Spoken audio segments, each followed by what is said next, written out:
আলোর প্রতিফলন কী বা কাকে বলে সেটাই আজ আমি তোমাদেরকে জানাবো।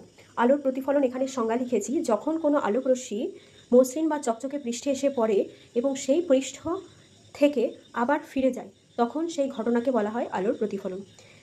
বাস্তব জীবনে আমরা আলোর প্রতিফলনের সম্মুখীন অনেকবার হই। তোমাদেরকে কয়েকটা উদাহরণ দেখিয়ে আমি দেখাচ্ছি। এই দেখো আলোর প্রতিফলনের উদাহরণ, সূর্য থেকে আলোকরশ্মি আসছে, কোনো বস্তুর ওপর পড়ছে। এখানে আমি গাছ দেখিয়েছি, সেখান থেকে আমরা দেখতে পাচ্ছি গাছটাকে। কেন দেখতে পাচ্ছি? কারণ সূর্যের আলোকরশ্মিটা পড়ছে বলেই আমরা গাছটিকে দেখতে পাচ্ছি। এখন প্রতিফলনের কয়েকটা উদাহরণ দেখাচ্ছি। এই দেখো স্বচ্ছ জলের প্রতিফলন। এখানে জলটা স্বচ্ছ হতে হবে, শান্ত হতে হবে, তবেই এই প্রতিফলনটা স্পষ্ট হবে। এই দেখো রাস্তায় বৃষ্টির জলে প্রতিফলন। তো এখানে আমি একটা নেচারের ছবি নিয়েছি, পর্বতের ছবিটা স্বচ্ছ জলে ফুটে উঠেছে। এখানে প্রতিফলনের উদাহরণগুলো আমি দেখিয়েছি তোমাদেরকে। এখন প্রতিফলন কয় প্রকার ও কী কী? দু প্রকার, নিয়মিত প্রতিফলন এবং বিক্ষিপ্ত প্রতিফলন। নিয়মিত প্রতিফলনের জন্য আমাদের কী দরকার?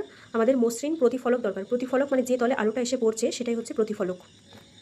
নিয়মিত প্রতিফলনের ক্ষেত্রে কী হয়, আলোক রশ্মি যেগুলো আসছে, আপতিত রশ্মি, সবগুলোই দেখো সমান্তরালভাবে প্রতিফলকের ওপর পড়ছে। বিক্ষিপ্ত প্রতিফলনের ক্ষেত্রে দেখো আলোক রশ্মিগুলি একটা অমসৃণ প্রতিফলকের ওপর এসে পড়ছে, সমান্তরালভাবেই আসছে। আপতিত রশ্মিগুলি দেখো সমান্তরালভাবে আসছে, কিন্তু যখন প্রতিফলিত হচ্ছে তখন সেগুলি সমান্তরালভাবে প্রতিফলিত হচ্ছে না। একটা দেখো এদিকে যাচ্ছে, একটা এদিকে, একটা এদিকে, একটা এইদিকে। তো এটা হচ্ছে বিক্ষিপ্তভাবে ছড়িয়ে পড়ছে, এটাই হচ্ছে বিক্ষিপ্ত প্রতিফলন। চলো আমি তোমাদের নিয়মিত প্রতিফলন এবং বিক্ষিপ্ত প্রতিফলন পরীক্ষার মাধ্যমে দেখাই। নিয়মিত প্রতিফলন দেখানোর জন্য আমি একটা সমতল দর্পণ নিয়েছি আর একটা লেজার লাইট নিয়েছি।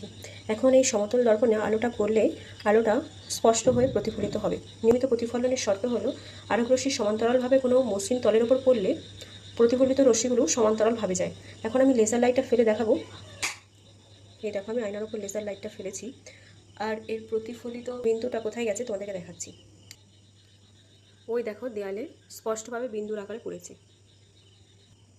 ওই দেখো দেয়ালে, এটা লাইট জ্বালিয়ে তোমাদেরকে দেখাচ্ছি।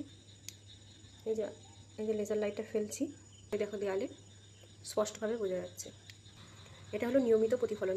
আর বিক্ষিপ্ত প্রতিফলনের জন্য একটা অমসৃণ তল নিয়েছি, একটা বিস্কুটের প্যাকেট, এটাকে ডুমুরে মুছড়ে নিয়েছি। লেজার লাইটটা এর উপর ফেলবো, দেখতে পাবে।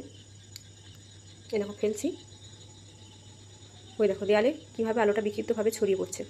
এটা অন্ধকার করে দেখছি, এই দেখো ভালো বোঝা যাচ্ছে এবার। এরপর আমি সমতল দর্পণের উপর লাইটটা ফেলে দেখছি, পার্থক্য বুঝতে পারবে দুটোর। ওই দেখো বিন্দুর আকারে গিয়ে পড়েছে। দুটোর মধ্যে পার্থক্য বোঝা গেল, নিয়মিত প্রতিফলন এবং বিক্ষিপ্ত প্রতিফলন। Thank you.